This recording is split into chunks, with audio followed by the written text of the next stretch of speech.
Oh, happy Monday, everyone. You're in great company. I'm Rae Bonney with you for the next hour. My show today, as always, is about people recognising that it really is okay to not be okay. So turn up your radio. Today heralds the first week of October and, of course, the end of the 2017 AFL season. Go Tigers.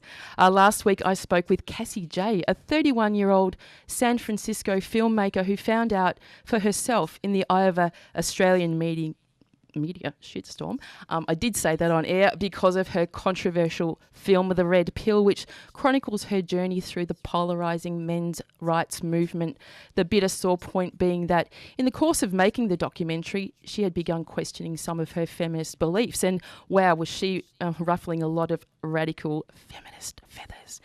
Anyway, today I have a very special guest, also all the way from LA, a very well-known male version of men's issues advocacy. A bro with a mo, Adam Garone is one of the originals who started the global tidal wave that is the Movember Foundation. Welcome all the way from LA, Adam. Hey, Ronnie, how are you? You called me Ronnie then. It's Rae Bonney, but that's just a mashup. That's all right. It was. Rae. I'll Bonney. forgive you for your nerves. Must be very daunting being interviewed here all the way in Australia on 94.1 FM. It's 3WBC. It is. It really is. Now, you are obviously from Australia because you still have the Australian accent. The Americans have not yet stolen your accent. Just you. No. I've been here 10 years now. So I moved across in 2007 to launch Movember over here and to take it global. So, but yeah, I talk to my dad enough via Skype or FaceTime or whatever it is, and he reminds me every time that I'm starting to sound like a Yank. To to just be careful not to go down that path. So yes. Desperately trying to hang on to my accent. Well, I think on that, Adam, talking about the global movement, there's not a lot of people here in Australia, whilst we're very familiar with the brand Movember, that don't really know how global you guys are. And we recently met at the Global Mo Internal Suicide Prevention Address. They had a great speaker, I understand. That was a joke, and you're supposed to say yes, Rae. That was you. Yeah. No, we had a couple of speakers, but you were definitely the best. For sure. Oh, thank you. I think your colleagues will probably turn around and sack you soon. But anyway, that's all right. But, you know, even I didn't have an appreciation for how far you guys reach, and also the differing markets, you know, addressing, as I did, Canada, America, England and Australia. And, you know, you're talking about 10 years ago, moving, you know, taking yourself across to the other side of the world to continue building the movement. I want to hand over to you now and just give a bit of a timeline, bit of a trajectory, as I like to say. Sure. Off you go. Yeah. So, in 2006, we had a lot of interest internationally, and most strongest from New Zealand. And we decided to launch in New Zealand in 2006. And Movember is absolutely unique, and I don't say that lightly, in regards to being a charitable organisation that is truly global. Certainly in the health sector for charities, there's no one else that's global. Even the big charities like the Red Cross or Greenpeace, they tend to operate differently in different countries under the same brand.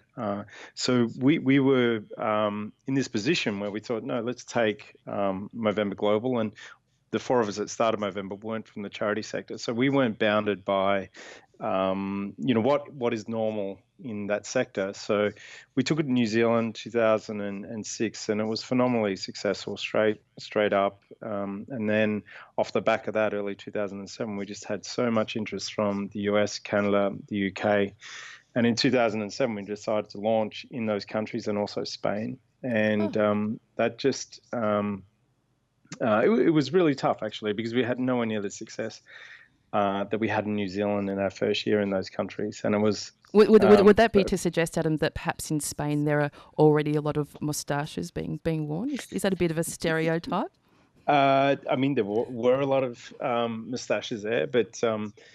fundraising there for a cause was a foreign concept, and we were really the first organisation to introduce it. And They expect that the government pays for research. And when we came in with this peer-to-peer fundraising model, it was the first of its kind. And, we weren't asking people to, give other people money to run a 10K run. We were asking them to do that because someone was changing their appearance by growing a moustache. So Yes. it was a really, really interesting journey. And it took a long time for us to get traction in those markets, but it happened. And it's the story of persistence, and you hear this over and over again from any entrepreneur, no matter what sector they're in or whatever the product is. It is about persistence, and America is an exceptionally tough market. It's the biggest market in the world, but it's literally 50 different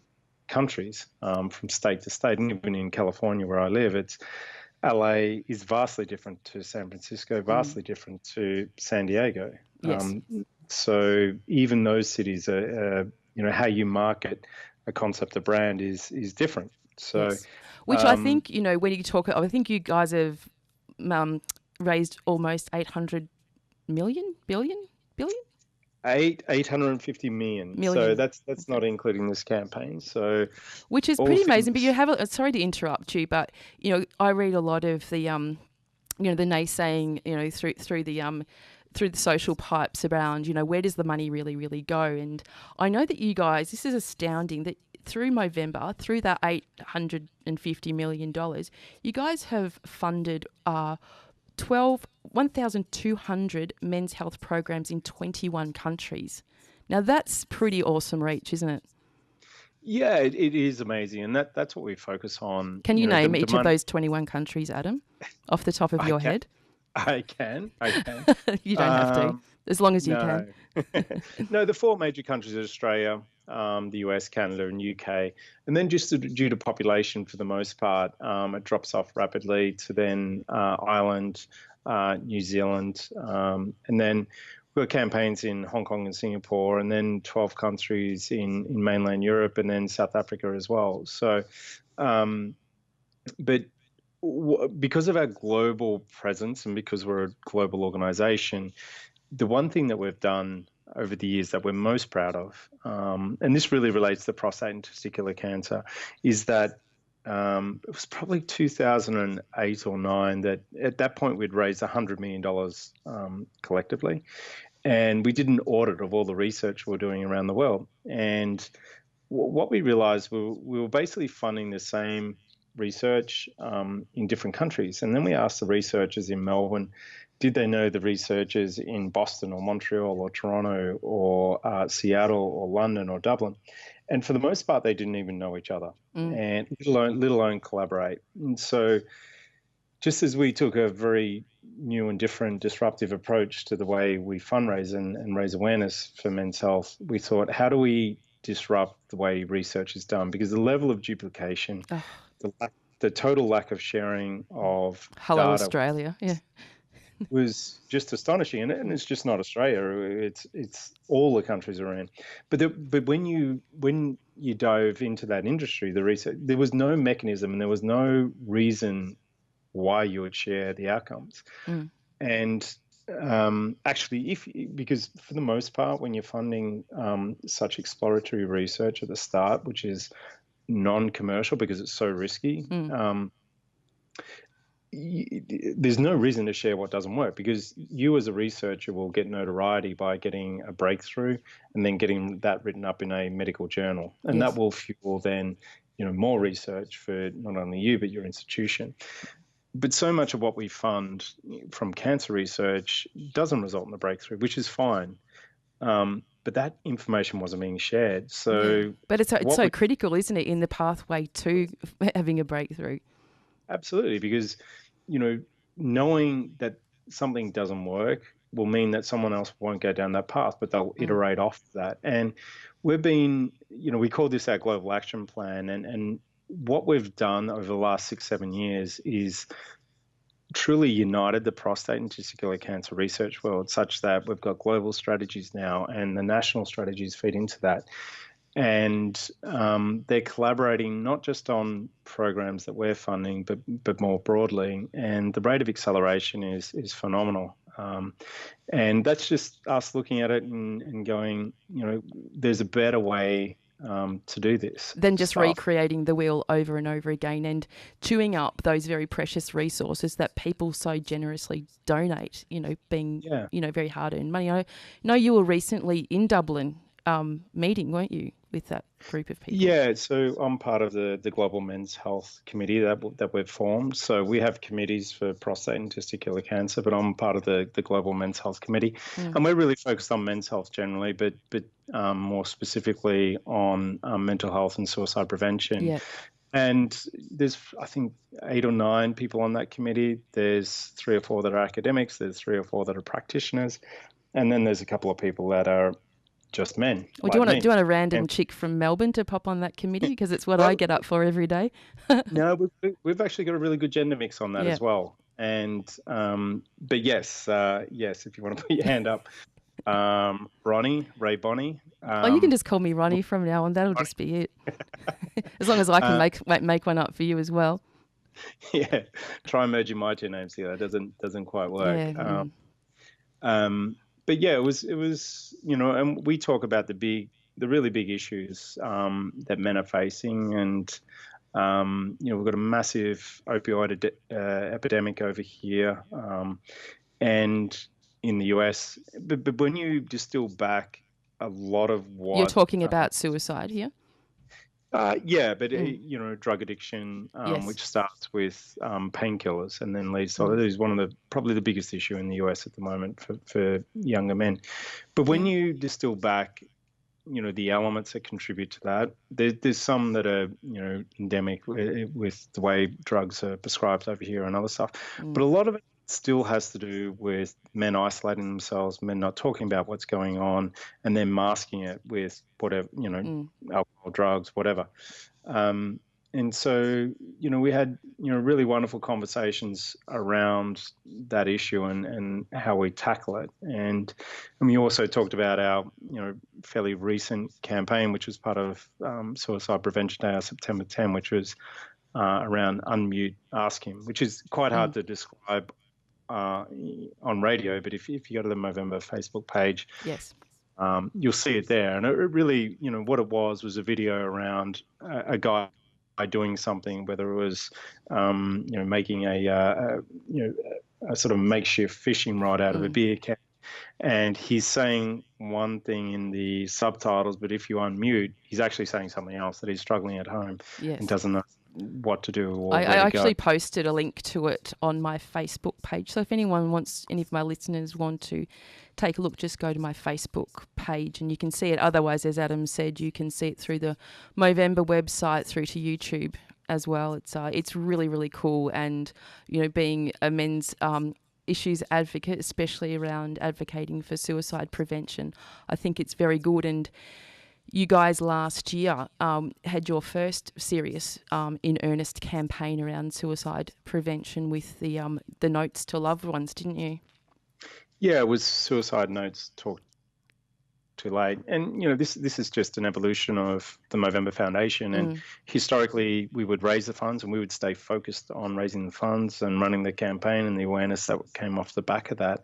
And then we would partner with the organisations like Beyond Blue around the world to run the programs on our behalf. And as we've evolved as an organisation, we've realised that we're actually best placed to run a lot of these programs, particularly when it comes to getting men to talk and to open up, because a lot of people trust the Movember brand, they can relate to it, and they feel comfortable in that environment. So, yeah, last year we ran a campaign. It was pretty hard hitting. It was I think it was 3 or 4 guys that had actually written suicide notes and either had attempted that and survived or not attempted, but had written these notes. And these guys were talking about this note they had written 3 years ago, 15 years ago, 3 months ago, and how they took a different path. And that was the talk. And it was a very hard-hitting campaign. And what we did, we had so much engagement online, and the feedback was, okay, yeah, it's fine, we all need to talk, but so many guys said they had no one to talk to.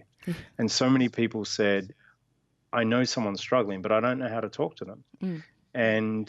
And this was literally thousands upon thousands of comments. So we took that insight and did a bunch of research throughout the year. And this year's campaign was really not so much about the guy that is suffering, not so much about the guy that is silent, but the people that are around him. What are you looking for rather than right? Yeah, and these little signs, and more often than not, it's a guy going through a transition, and that could be they've lost their job, their relationship is breaking down, divorce, becoming a new dad, sexual orientation, retirement. That is the first trigger. And so just letting everyone know, okay, these transitions are really tough for guys, and some guys do it well. In many parts of the world, they call that male privilege, don't they, Adam? That was very tongue-in-cheek. May I say that? Yeah. Wouldn't want to be a man for all the tea in China, honestly, especially all the green tea. And it was that was the first little thing to watch out for, and sometimes what a guy is saying is actually not what's really going on. It's just part of our vernacular, isn't it? It's like, hey, how you going, mate? And he goes, good. Yeah, good. And some more often than not, your gut tells you there's something more going on here. But the campaign was about equipping people to ask that follow-up question and know how to do that, and have confidence in that. Because oftentimes we don't want to ask that follow-up question, because if they say, yeah, I'm really struggling at home, we don't feel as though we know what to do or say next. And you actually don't need to do or say much other than to listen and to say that you're there for them and to keep checking in and to make it okay. Sitting in somebody's pain, Adam, can be very, very uncomfortable for people, so they tend to stay away from it. And I'm not sure if you remember part of my presentation when I talk about how to approach, and over the weekend I was presenting at the Safety Institute of Australia conference in Sydney, and talking about approaching, just to say to somebody, what does it feel like being you today? And it's pretty awkward, but when you think about it, it requires an answer, and the answer cannot be, yeah, good. It's got to be something tangible that can open up that conversation. And when I came off the stage, my phone had just gone viral on Twitter, Facebook, LinkedIn, that everyone had picked up on this question had gone, that's such an amazing idea. And people just adopting it as the new way to ask a question. And anyone listening out there, give it a shot, because it can be the game changer and really takes the pressure off you to have all the answers or all the words. Yeah, sorry, Rae, say that again. So what do we ask? What does it feel like being you today? Yeah. So if I ask you that, I do remember you saying, do. But if I ask you that right now, what does it feel like being you today, Adam? You know what? I had a great day today. I was happy, got to spend time with my daughter. I'm actually doing this call from a friend's place because we had a barbecue this afternoon. Being Sunday afternoon here, we watched the NFL. It's good. Today is a really good day. And of course, and I'm not just saying that. But you were so excited about coming on the radio in Australia as well. Yes. Well, everyone else is out finishing dinner and having some wine. But this is a very, very important conversation. Hence, I'm here. Oh, and I'm very, very grateful that you've agreed to do this with me.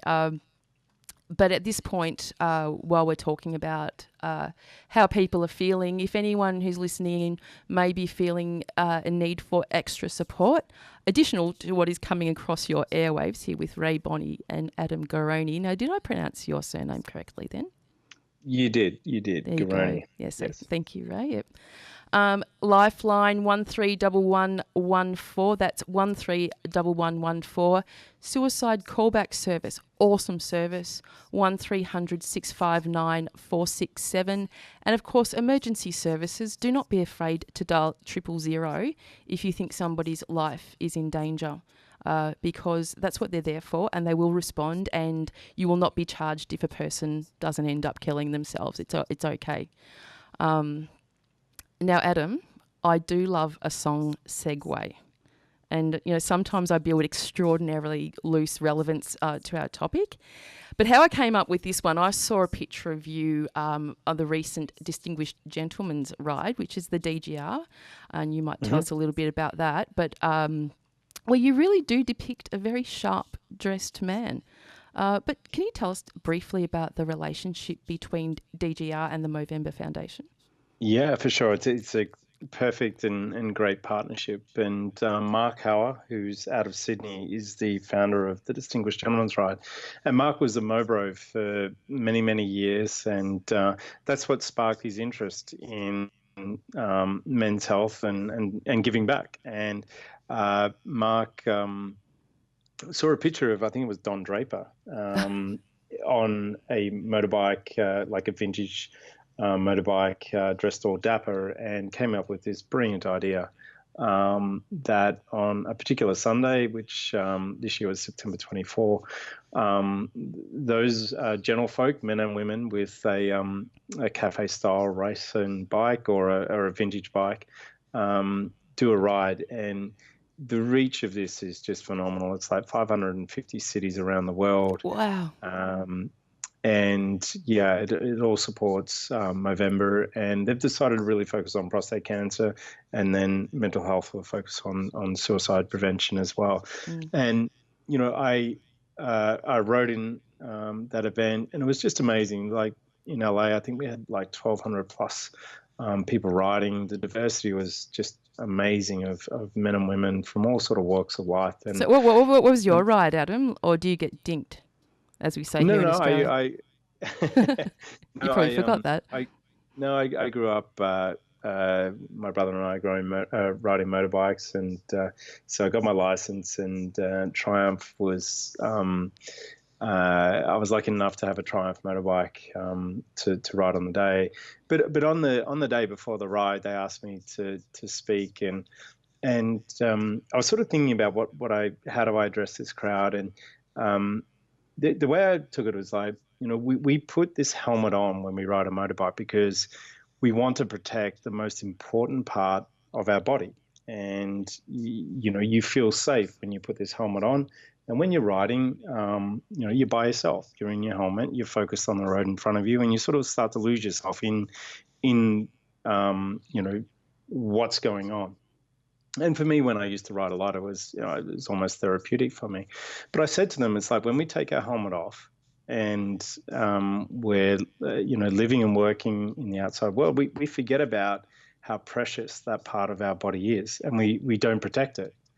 And the best thing that we can do as men to look after that most vital part of our body is to actually share what's going on in our minds and the big stuff.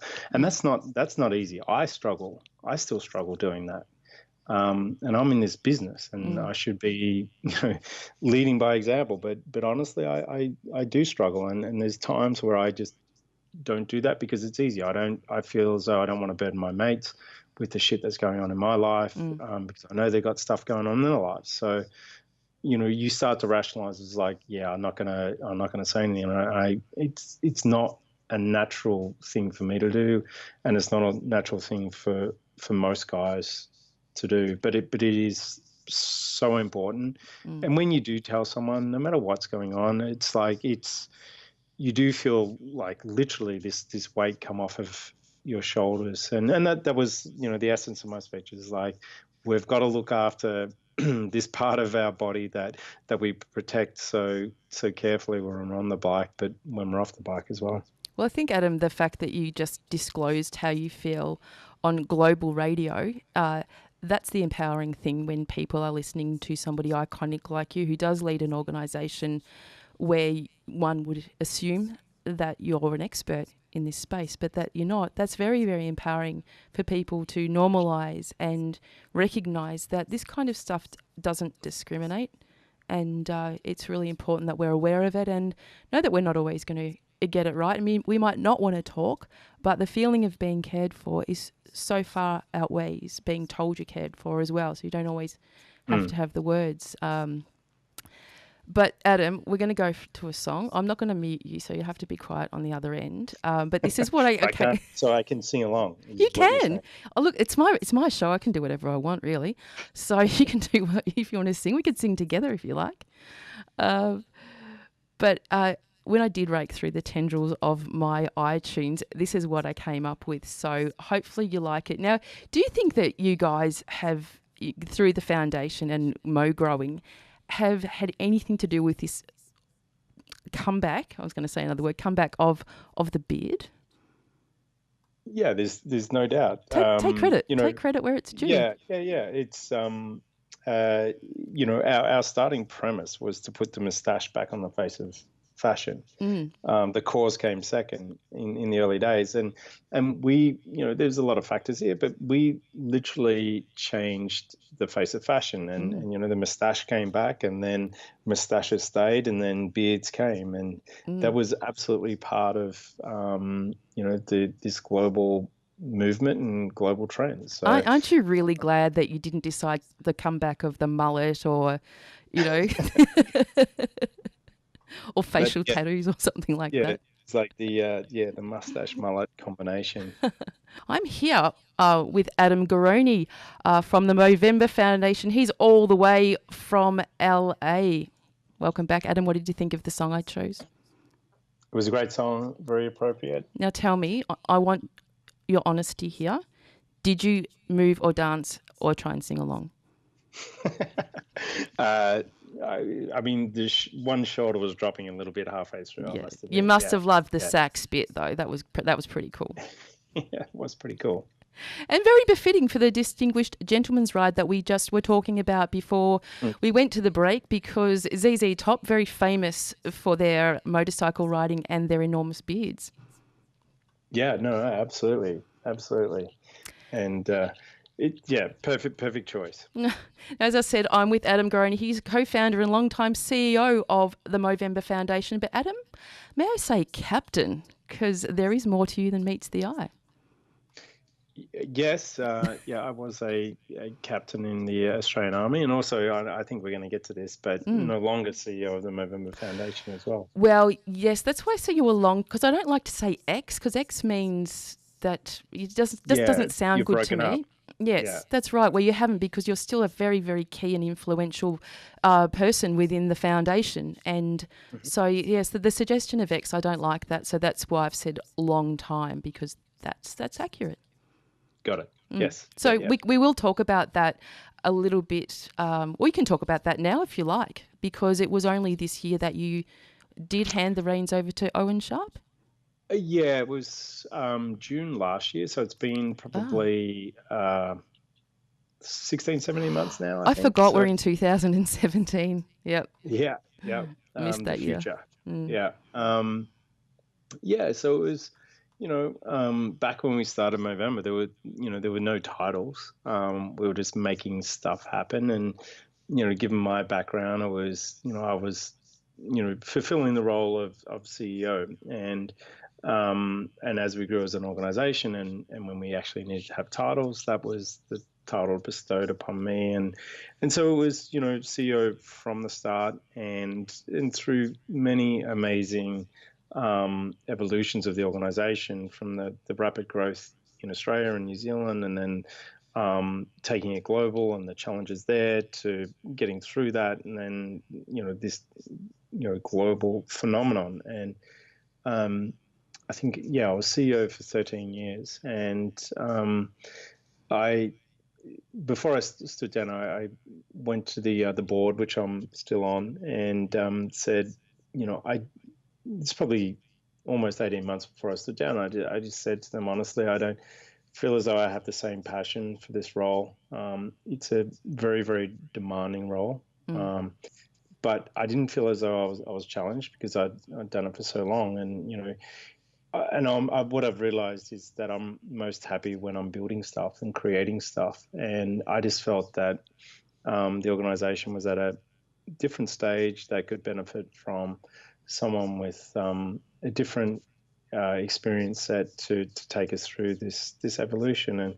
And it wasn't without serious thinking, not only from myself but the other co-founders who were very comfortable with, me leading the charge. But it was a huge decision, but it was the right decision. And I'm now, my role for the organisation now is as an ambassador for men's health and for Movember to do things like this. I'm writing a book about the journey, talking about the evolution of Movember, and we're not quite ready yet, but we'll also be, knocking on the doors of government and asking them to prioritise men's health and this hidden health crisis, which is suicide in men. Well, thank you for that, because I'll be there knocking with you, just reminding people of every minute of every day another man dies by suicide, and not a lot of people know that. And here in Australia, of the 8 suicides that we know of every day, 6 of those are men that we know of, and of that, another 26 may try. So it's a real thing. But Adam, I just wanted to go back, talking about your transitioning out of the role of CEO last year. You also had the transition out of the military as well. And how do you compare the two? Similar experience? No. The transition out of the military was a lot tougher, because for me it was still familiar territory. I still had a job. I was still being employed by the Movember Foundation. But when I decided to leave the military, which I grew up in, like I joined when I was not even 18. It was like coming up to my 18th birthday, and went to the Defence Academy in Canberra, and then Duntroon, and then the Signal Corps, and then the Commandos. And when coming out of that, I was resigning from the military. I didn't have another job to go to, and it's a closed environment. You're looked after very well. It's very regimented. You know what you're doing from 6 a.m. in the morning to 5 o'clock at night if you're not on exercise or doing something else. So you're coming from a very super structured organization out into the civilian world, and that was daunting.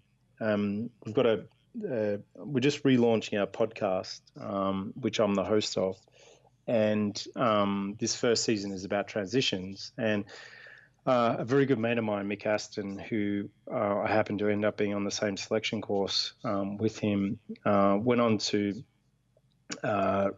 transfer from the Australian Army to the British Army, and he's just getting out now after 28 years. Wow. And we just talked about his transition, and he got out as a full colonel, and his whole life. So he's my age, he's sort of mid 40s. He's trying to now adapt himself to a career outside the military, and it's exceptionally hard, because for the most part you don't think your skills are transferable, but many of them are, and it's one of the very few environments in the world where you get trained and tested and coached in leadership. And leadership is one of the most amazing, oftentimes in the civilian world, undervalued characteristics and skills.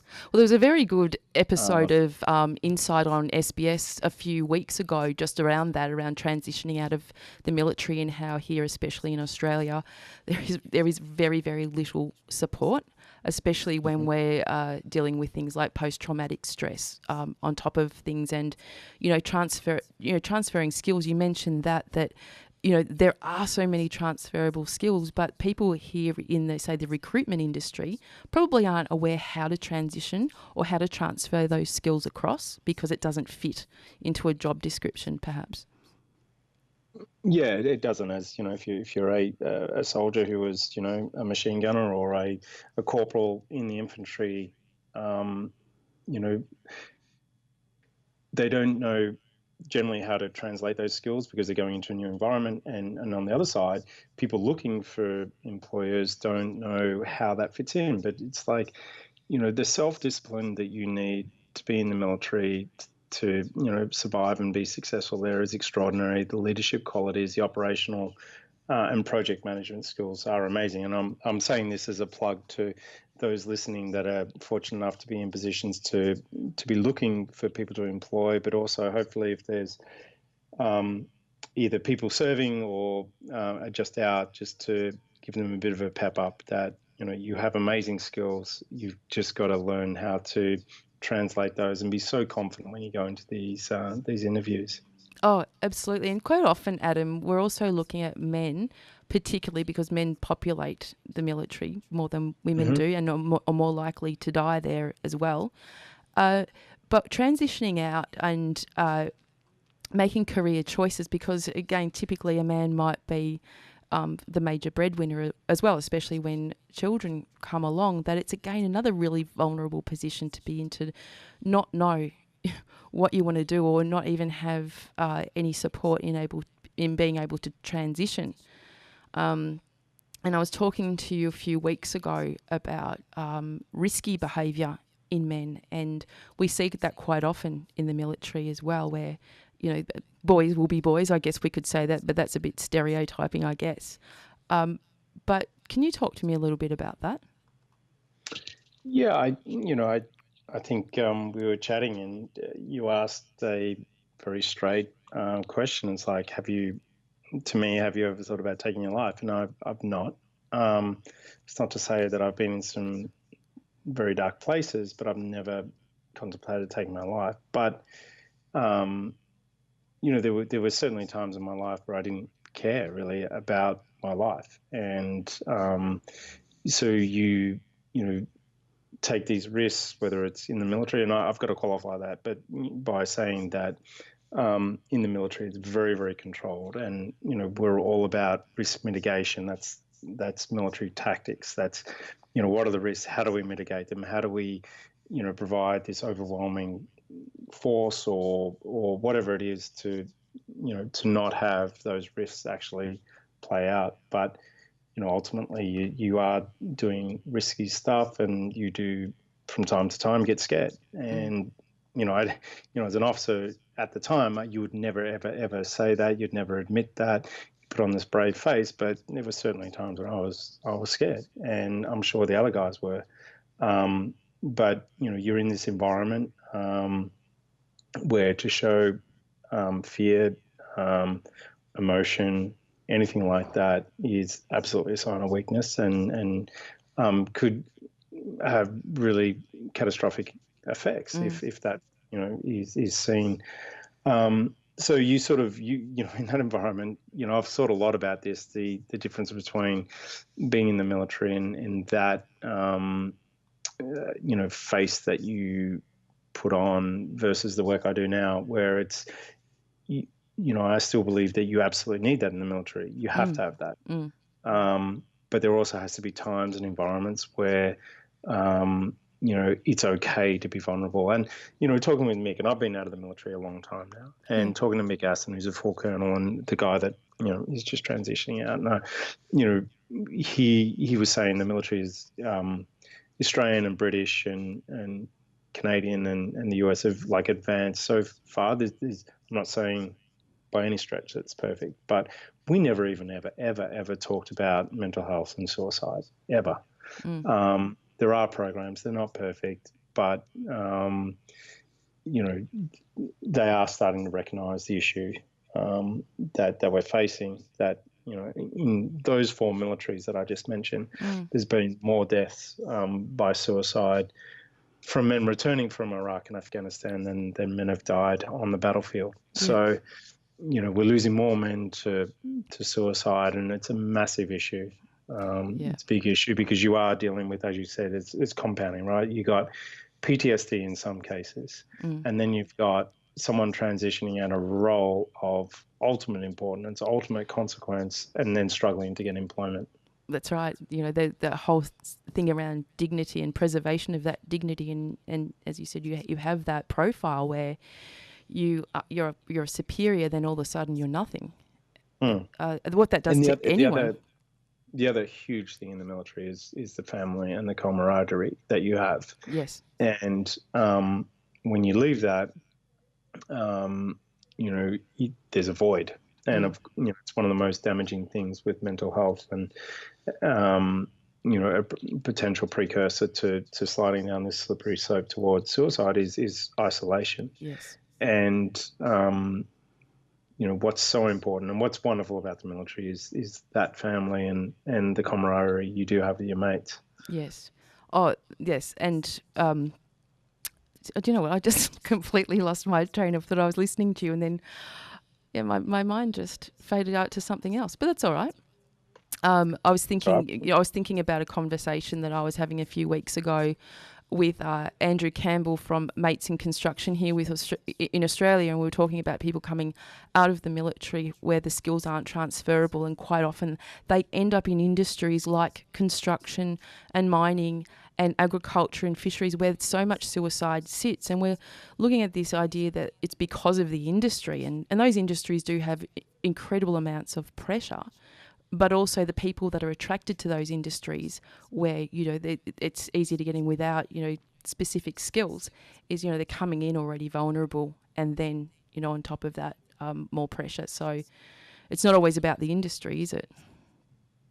No, it's not. It's not. And, Movember, we've enjoyed so much engagement with the construction industry, the construction unions, the military, mining sites. And we're doing a bunch of work at BHP as an example. And this is where Movember has evolved from just being a campaign and a bit of fun and growing a moustache to, working with different corporates around, how do we get men, talking more. And that's the beautiful thing about Movember is the moustache is a catalyst for conversation.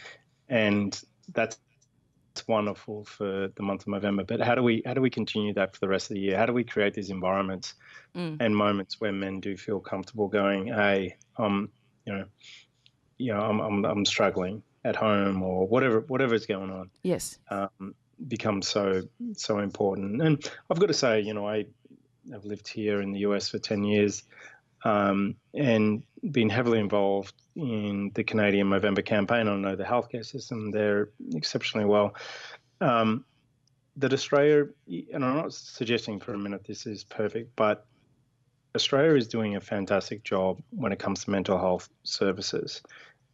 We are, in my mind, and I'm across 21 countries, I'm not speaking globally, but really progressive in this, and we've got a long way to go. I know that, but Australia is often held up as a bit of a benchmark in terms of how progressive we are with this sort of stuff. And you only need to look at more recently, Are You OK Day, the stuff that we did about Unmute, Ask Him, and then just there's so many organisations in this ecosystem that are chipping away and making a little bit of progress. And I always say it's like one conversation can change everything. And I think, if anyone listening can remember one thing from today, is like the importance of a conversation, the importance of just, looking around at your friend circle and the men in them and going, are they okay? And, there will be some that you'll go, yeah, I'm not sure whoever it is doing that well.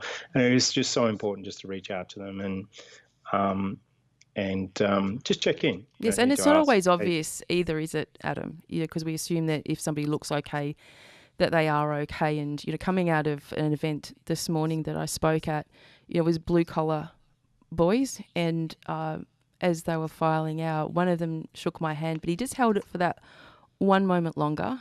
And I'm going to check in with him later because there was just that feeling that there was something more to that squeeze that he might need some extra support. So it's not always written on somebody's face, or it's not always, going to be coming out of somebody's mouth how they're feeling. But there are a lot of other different signs and symptoms that you can observe and follow up on with complete confidence, because, again, caring about somebody and asking somebody how they are today is not a crime, and it's not going to make somebody die. But the alternative, well, there's another story. Yeah, and when I was giving the speech at the start of the DGR ride in LA, it was talking about the importance of looking after yourself and checking in with your buddies and your mates. And I out of the corner of my eye, I saw these two guys just like fist bump each other, and I just and then I saw another girl more central, and she was like crying and leading into her.